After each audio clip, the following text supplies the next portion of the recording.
Halo guys, selamat datang kembali di channel Produk Gabut.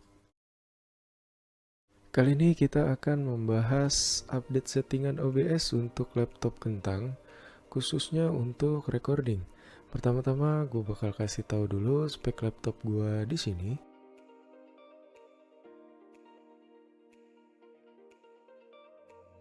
Lalu kalau kalian mau tahu alat apa aja yang gue pakai, kalian bisa cek di deskripsi video.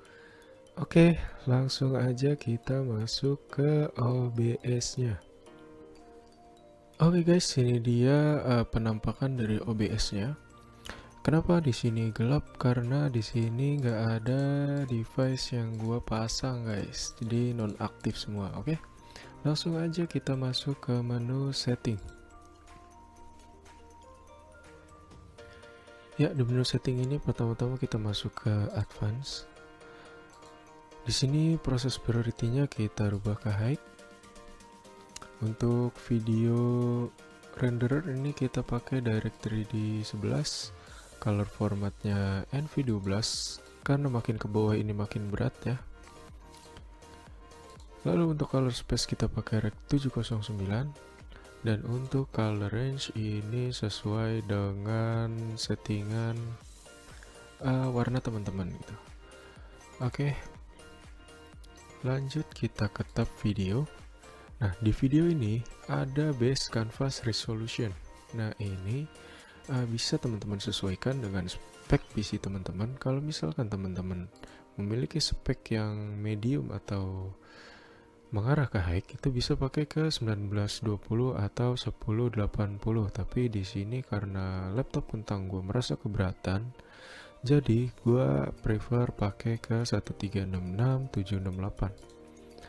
Lalu di output scale-nya ini kita bisa pakai di 1364768.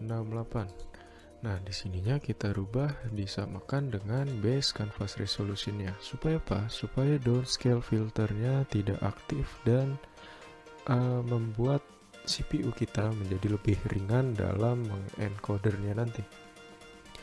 Oke guys, di sini untuk untuk FPS kita pasang di common FPS value dan pilih di antara dua ini, 5994 atau 60. Ya, jika misalkan PC kalian masih nge-lag, masih over encoding, maka kalian pilih di 30 fps. Oke. Lanjut kita ke tab audio. Nah, di tab audio ini yang perlu kita rubah hanya di kolom general ya. Sample rate-nya kita pakai di 48 kHz untuk channelnya stereo, oke? Lanjut kita ke tab output. Nah, di sini langsung kita masuk ke bagian recording. Nah, di sini ada tipe yang kita pakai tipe standar aja. Lalu untuk recording settingnya, ini recording pad adalah tempat untuk meletakkan file hasil recording kita. Oke. Untuk recording format, teman-teman bisa pakai dua ini, antara Matroska Video MKV atau MP4 ya. Prefer lebih ke MP4 karena lebih banyak video software editor yang support MP4, jadi kita akan lebih mudah dalam mengimport ke software editor tersebut. Untuk video encoder di sini saya akan jelaskan dua ini. Untuk yang X264 itu akan memakai software atau kinerjanya nanti akan ditopang oleh CPU teman-teman. Jadi nanti kinerja CPU teman-teman itu akan meningkat secara drastis gitu ya. Nah, untuk H264 ini bisa beda-beda ya. Kalau misalkan teman-teman pakai AMD atau VGA Nvidia, itu nanti akan beda di sini ya. Tapi yang jelas di sini ada keterangan H264 gitu ya. Itu apa sih bang? Nah, itu adalah proses encoder yang akan dikerjakan oleh hardware, yang mana yang akan mengerjakan adalah hardware GPU teman-teman gitu. Nah, kalau misalkan teman-teman bertanya tadi kan spek laptopnya tidak memiliki GPU eksternal gitu. Ya, jadi karena di sini prosesornya support Quicksync H264, makanya di sini muncul nih menu Quicksync H264 yang mana di sini bisa lebih ringan dalam proses encodernya nanti karena tidak semuanya bergantung pada proses CPU. Oke, kita pilih yang ini saja. Untuk audio encoder kita standarkan di AAC. Lalu untuk audio tracknya di sini karena gue cuma pakai dua input audio, yang pertama adalah gameplay dari PS-nya, lalu yang kedua adalah suara mic, maka di sini gue hanya pakai dua track ini aja yang gue centang. Kalau misalkan kalian mau tambah Discord lagi, kalian bisa centang lagi di 3, di 4, dan di 5. Oke, lanjut. Rescale output tidak usah dicentang. Lalu kita masuk ke bagian encoder setting. Untuk encoder setting di sini, gue bakal jelaskan antara CBR dan VBR.